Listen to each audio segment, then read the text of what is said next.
Views and opinions expressed in this presentation are those of the producer and those appearing in the show and do not necessarily represent the views of DairyCam, the Town of Derry, or any of its staff or affiliates.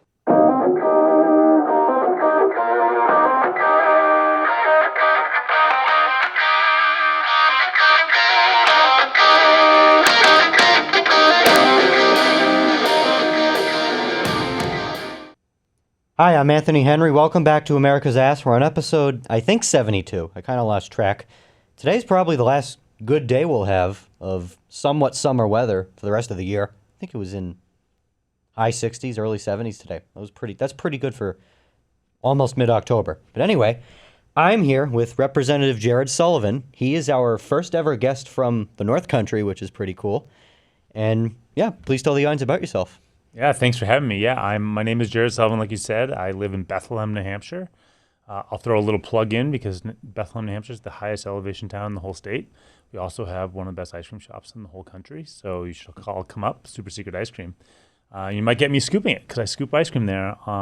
As a state rep, we don't get paid, as you're probably aware. We get $100 a year, and so I scoop ice cream, and I work at the school as a substitute teacher, and I work at Cannon Ski Mountain, and I own a small property management business. So between all that, I kind of piece together income to survive so I can do my state rep duties. Well, you're running for U.S. Senate.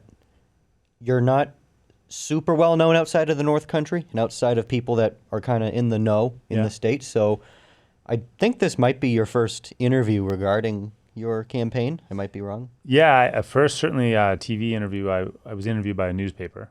Okay. A couple of newspapers, but this is my first one on camera. So yeah, thanks for having me. Yeah, whatever you want to talk about your campaign, go ahead. Yeah. So I mean, it's interesting. So my story to get into politics is a little bit unusual, I suppose. I'm a real estate economist by training. So I went to college for economics, went to grad school for economics. After my master's degree, I graduated in 2007. At the end of 2007, December. And I ended up getting hired on at a company out of Boston, and they're called econometric advisors, because as the name suggests, they would do econometric forecasting, which is like taking economics, combining it with statistics, and you forecast real estate markets. So I ended up having a pretty successful career. At one point in time, I was one of the nation's leading experts on the warehouse market. So I was hired to come and present to companies that are looking to make investments into warehouses. It became, during that era from 2008 to 2020, particularly during COVID, it just became a more hot real estate sector as warehouses, more and more people bought stuff online. With in the early 2000s, we weren't buying that much stuff online. Now we buy a lot of stuff online, so you need a lot more warehouses. So it became a hot commodity to invest in. So it was a kind of a good space to be in for a while, and so I got to travel the world, and not the world, well, actually even the world, and meet people, talk to people about this space. And then one day I was sitting at home. I was working on some econometric models to forecast rents and vacancies for all the different warehouse markets around the country. And suddenly they started storming the Capitol on January 6th. And that just was like I had like a visceral reaction to that moment, in the similar way that you weren't even alive yet, but similar way that 9/11 impacted me. Just sort of like, you remember exactly where you were, you know exactly how you felt, and you'll probably die in remembering both of those things for both of those events. For me, parents, they have their different, JFK assassination, whatever, these sorts of things. Those are the big moments in life that happened all generations. And for me, those are the two ones that really stick out in my head. And I just remember thinking at that time, wow, we've gotten to a point where people are comfortable trying to overturn a democratic election because people have lost so much faith. What do we do to get to a place? What have we done to get to a place? And I said, well, what can I do? I thought a lot about it. And this was, 2021. I said, well, the redistricting in my district became a new district, my town, and there was no incumbent. And so I was like, well, I could run for this and show that there are still decent people who are honest, who can run and serve in the government and not be corrupt and not be divisive, and just try to like be decent people, right? And so that was my primary motivation to get involved in politics. To expand on that and why am I running for U.S. Senate now? it's sort of a similar thing. Trump got elected, and I was concerned when we were deporting people in in April of this year, and there was a lot of people being deported without due process. And one of the things that is important to me for people to understand is that the Constitution protects rights for all people that are within the borders of this country in some cases. In other cases, it's just for American citizens. So a classic example is only American citizens can vote, right? That's not controversial. But if you're talking about something like due process, everybody gets it, even if you're somebody who's in this country illegally. And I was really frustrated by the lack of leadership of people standing up and speaking out in that moment. And so I was on my social media, which, my platform was tiny. I only had a few hundred followers back in April, a little bit bigger now, but not much. And I was just like, I'm going to just say, like, hey, like when you take away due process from somebody who's here illegally, then you're also taking it away from me. Because if my name is sitting on an ICE list somewhere and they storm into this studio right now and they haul me away, if I don't get that day in court to prove that they got the wrong guy, then I'm deported to El Salvador or wherever, right? And I had that conversation a lot with a lot of people, and Republicans. Like, I'm a Democrat, but I work well with Republicans, and I had actually a couple of Republicans reach out to me on my social media. I had breakfast with one of them at the Tilton Diner, and he ended up writing letters to his county delegation saying, hey, if you're holding people on behalf of ICE in our county jail, what are you doing to ensure due process? And so at that time, I was like, you know what? I need the people representing me in Washington to be speaking up and using their voice right now, and I felt like they weren't. And so that's when I said, you know what? I'm gonna give it a go. So that was my motivation.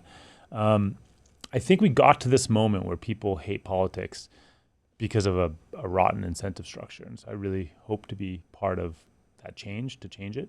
When I knocked doors, I was knocking a lot of doors, not in my district this last election, but helping other people.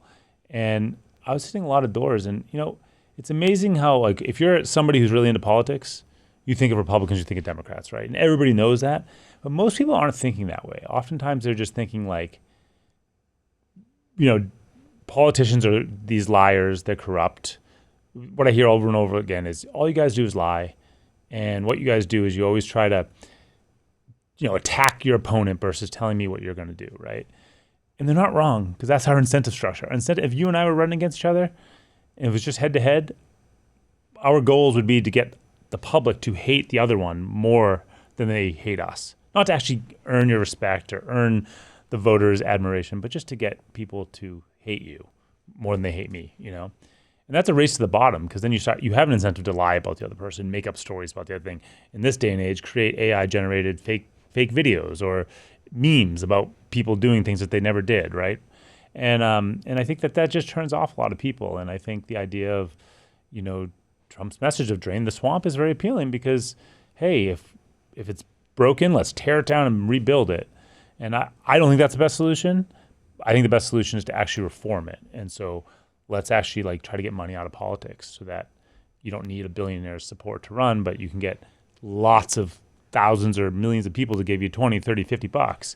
And then those people voices are all equal versus the one guy who can cut a check for $1 million or tens of thousands or whatever, right? And so you're less responsive when you're having to worry about getting money from corporations or lobbyists or whatever. Just go to the people, get the money from the people. That's how it should be.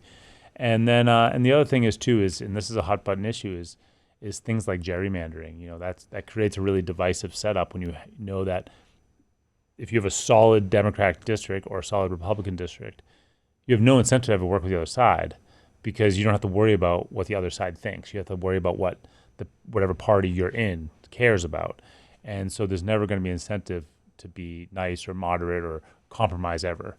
And I think we need to change those incentives, and then we can get back to a place. It's going to be hard work, but we can get back to a place where we hopefully aren't tearing each other down in the way that we have been for probably your whole life at this point. You know? The entire time I've kind of somewhat followed this, the first real political moment I remember was 2016, that election. Yeah. I think for most people in my grade, I'm a senior in high school, be the same thing. We're We were 8 or 9 at that time. Yeah. I remember waking up the next day and my parents were happy Trump won. Yeah. That's the first memory I have of politics, really. Right.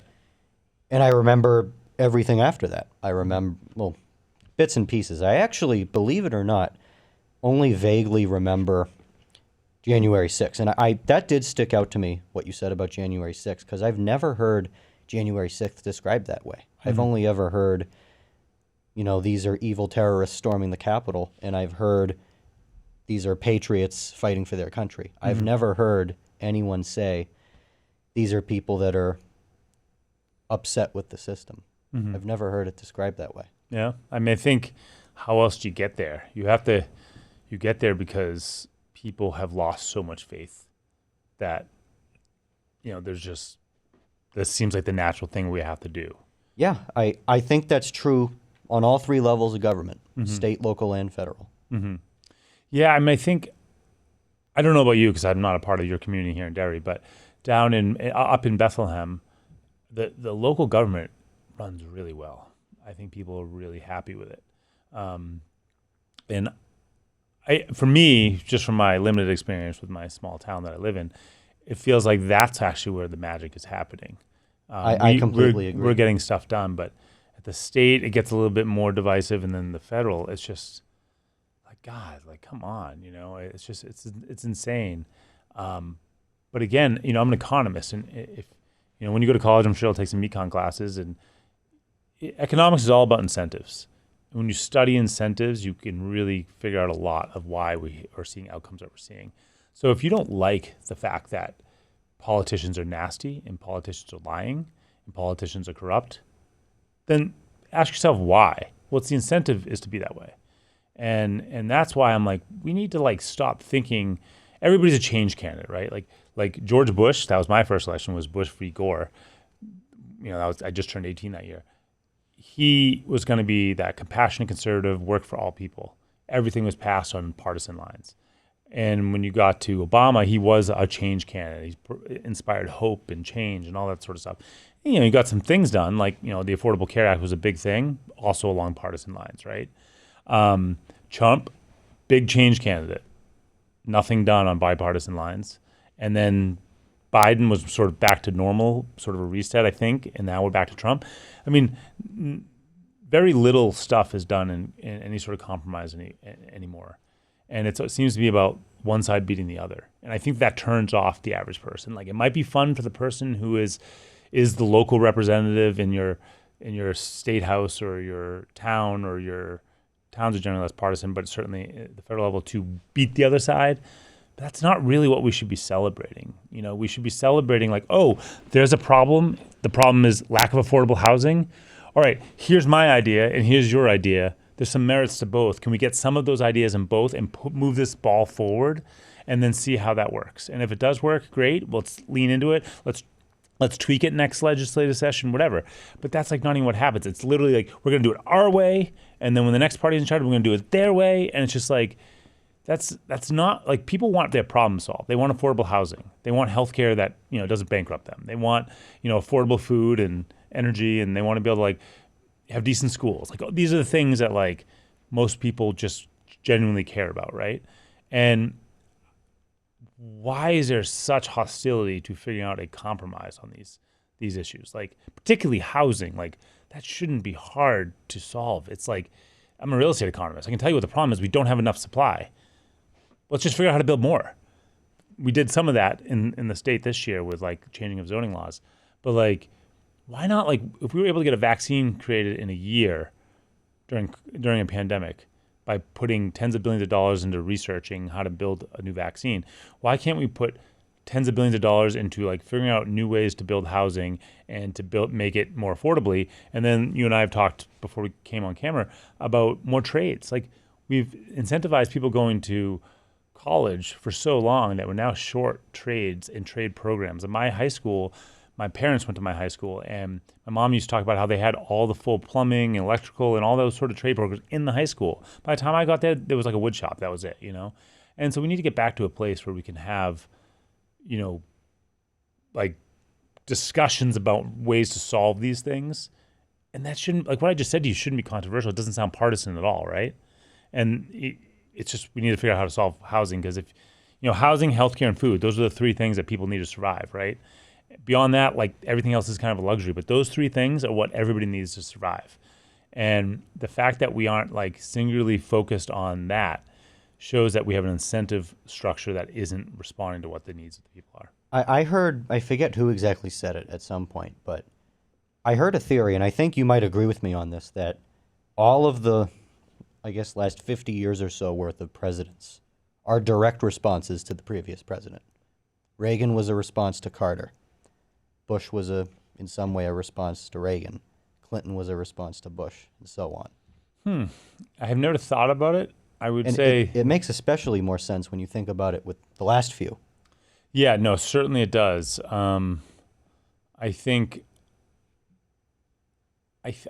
I really do think that it's our species as a human species sort of likes to put our hopes and dreams into like one great leader. And that can get us into trouble because one great leader can't really do much. Yeah. And if we have that one great leader, you generally end up with some sort of dictatorship because we know that power corrupts almost always, right? So I think the alternative is the way our founding fathers set up our government, is to have power distributed among different branches and then kind of dispersed even within those branches. And I think that creates a different set of frustrations because, like, we've got this problem over here, we got to solve this problem. Oh, but it's slow because it has to go through a House and then a Senate somewhere, and then it has to be confirmed by either a governor or a president, or I guess a mayor in some places, and then it's going to have to withstand criticism by the judicial branches, and then on top of that we have bureaucracies that have to execute on these sorts of things, right?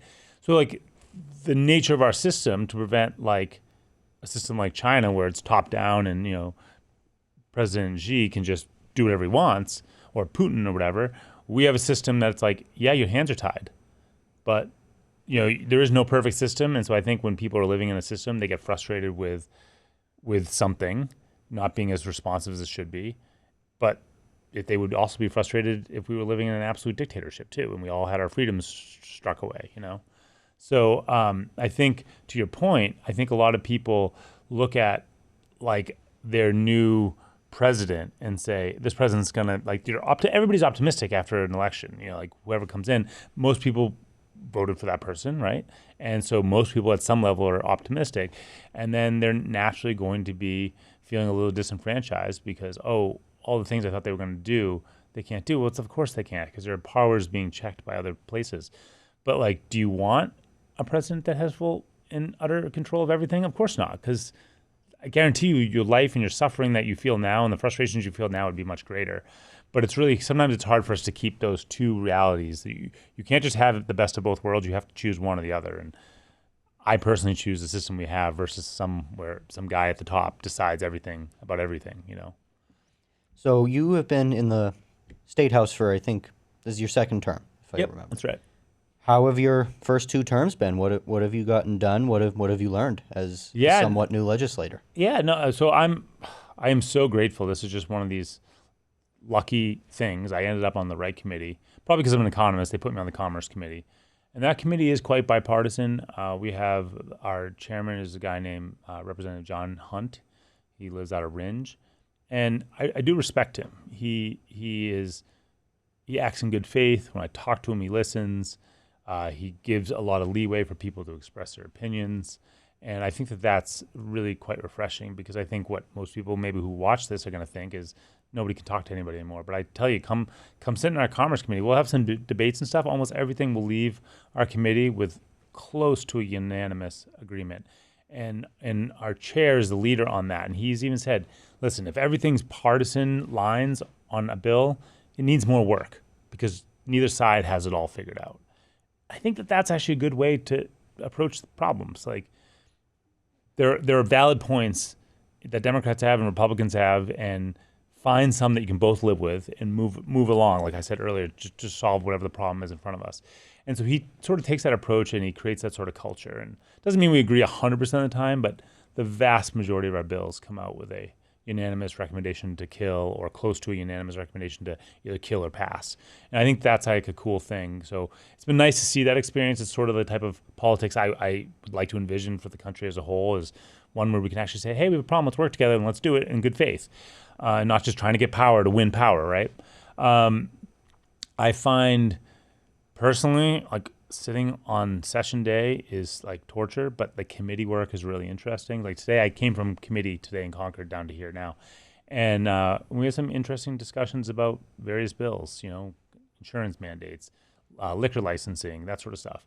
And it's actually really interesting because you actually learn a lot in committees about problems you never even knew existed because it only hits a few people in the state, but we should still there to try to solve them, right? And so I really do like committee work. Session days is tough. I feel like most people have made up their minds at that point. They're going to vote party line, whatever it might be. And for those who don't know, difference between the two, committees are when, an individual committee will meet, such as like judiciary, he's on commerce, things like that. Yeah. And a full session day is when the whole House meets to vote on everything. That's right. Yeah. And so I think that it's definitely a kind of an eye-opening experience to sit on the floor. It can be quite boring. It's slow. It's like I don't think anybody's really enjoying themselves. You're mostly just sitting in your chair and like waiting in between bills. It's like it's not exciting. A lot of the time, it's either going 5 miles an hour or 105 miles an hour. That is a really good way to put it. Yeah. But the things that I focused on, honestly, like, I think one of the biggest problems facing New Hampshire, it's sort of like a slow moving train wreck that you can see starting, is we are the second oldest state in the country. We have the second lowest birth rate, and we are, I believe, the fastest aging state in the country. So I'm like, well, man, I'm 43. When I am in 40 years from now, when I'm in my 80s, like, who's going to take care of me when I need somebody to take care of me because I'm aging and don't have the health that I have now, right? And the people running the state are generally older people because we don't pay our state reps. And so they're like people who are retired or have a lot of wealth behind them and because they've accrued it over their lifetime. And so I think a lot of times they miss the perspective of how do we or they miss the ability to, or don't focus on how to make our state more appealing to younger people. And there's a lot of ways to do that. Affordable housing is an obvious one, maybe childcare to help people who want to have a kid but don't know how to continue to work or whatever. But I try to focus on some other things too, like making the state just more appealing to young people who, like after college, they want a vibrant nightlife. Like New Hampshire is kind of a sleepy state, right? People who graduate college are not saying, hey, I want to go live in New Hampshire because it's like a fun state. They want to go to Boston or Chicago or New York or whatever, like these other cities that have, because when you're in your 20s, graduate college, that's kind of what people like to do. They want to go meet people who are young and find those communities. And New Hampshire needs to do a better job of sort of cultivating those sorts of things as part of a larger plan to become more appealing to younger people. And so today we had a pretty vigorous debate about allowing bars to be open till 2 a.m. in New Hampshire, which 40 of the states in this country already do, and the world hasn't ended. But I lost that argument saying that we should do it. Most of the people in the committee didn't want to do that, so it doesn't look like it's going to happen this year. But that's the sort of stuff I focus on. I focused on, the other thing I focus on is like legalization of cannabis. I've been kind of the prime sponsor on that last year and this year. Yeah, we, at some point earlier this year or late last year, we actually did a rare debate on my show, and I don't do those often. I moderated a debate between Representative Kevin Verville and former Representative Tim Cahill. The two polar opposites on the cannabis issue. Mm-hmm. We went for an hour. That was a very good episode. Oh, yeah. Well, I had to debate the floor because last year in 2024, we had a bill that one of the Derry state reps, Erica Leon, her and I worked really closely together, and then they sent it to the Senate. And the Senate basically deleted everything in what we sent to them and replaced it with their own bill as an amendment and kept our language and sent it back to us. And I was like, this is so bad. We're going to be tying our New Hampshire citizens for generations to a really bad, truly corrupt system is what I believed it to be.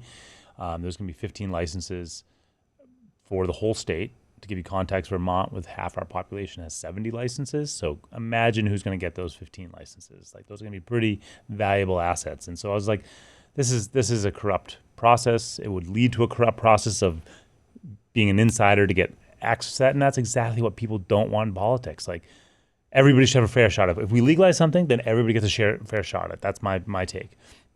And And so I end up having to fight against it when it came back from the Senate, and we defeated it by like 4 votes or something.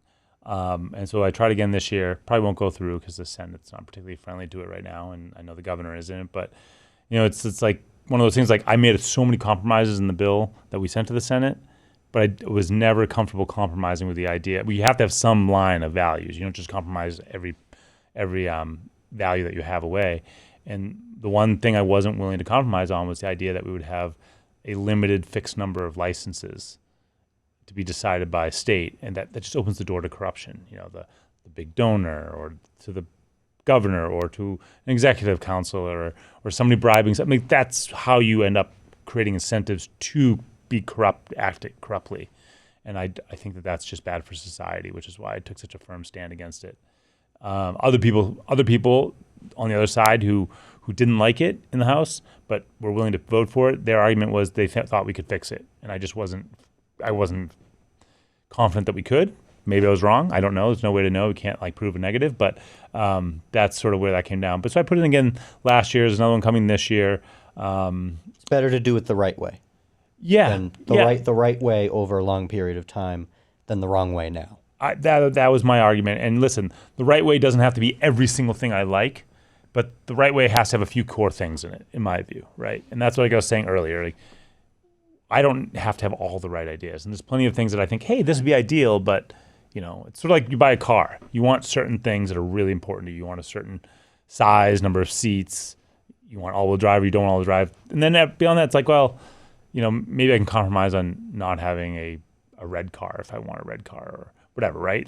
You make those compromises. It's sort of like that with a bill. It's similar. It's like there's certain must-haves, and for me, must-haves were a free market type system that would allow anybody who wanted to get a license so long as they abided by the regulatory framework, not a 15 license cap, which is what it would have been, and far too little for a state of 1.4 million people. Well, we are just about out of time, so feel free to give any closing statement you may have. Yeah, if anybody wants to get to know me, please reach out to me on my website, which is www.jared4nh.com.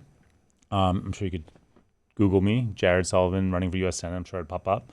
I'd love the chance to meet anybody who wants to learn more about me, and feel free to reach out. I'd love it. And I just want to give a big shout out. We got a new town councilor last night. I think a show or two ago, I mentioned that Councilor Granessi resigned. I would like to congratulate my good friend, State Representative David Mills, who will be an acting town councilor for the next 5 months till the next election. So congratulations, Councilor appointee Mills. I don't think he's been sworn in yet. I think he will be this week. So Good congratulations. Well, thank you for coming on. Thanks for having me. I really appreciate it. It was great. Yeah. I'm Anthony Henry. This has been America's Ass. Thank you for watching.